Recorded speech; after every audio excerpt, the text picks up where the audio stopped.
Hi friends, masala dosa, కారం masala dosa with chutney చాలా టేస్టీగా ఉంటుంది. ఒకసారి ఇలా ట్రై చేయండి ఫ్రెండ్స్.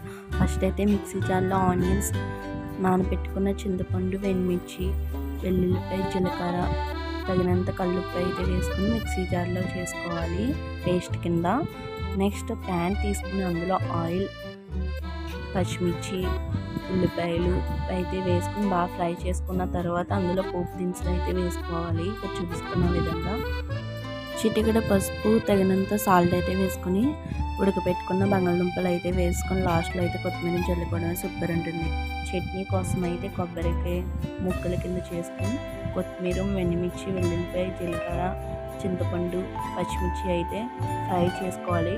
లాస్ట్లో మిక్సీ జార్లో అయితే కొబ్బరికాయ ముక్కలు ఇవి ఫ్రై చేసుకున్న వేసుకుని కల్లుప్పు, తగినంత వాటర్ అయితే వేసుకొని చట్నీ అయితే ప్రిపేర్ చేసుకోవాలి. పోపు కూడా పెట్టుకోవచ్చు, ఇలా అయినా సూపర్ ఉంటుంది. నెక్స్ట్ దోశ బ్యాటర్లో కొద్దిగా సాల్ట్ అయితే వేసుకొని ఇలా అయితే దోశ అయితే వేసుకున్నాము. ఆయిల్ అయితే వేసుకున్న తర్వాత ఫస్ట్ అయితే మిక్సీ పట్టిన కారం అయితే వేసేసి స్ప్రెడ్ చేసా దోశ మొత్తం. టర్న్ అయితే చేసి రెండు వైపులా బాగా అయితే కాలనిచ్చాను.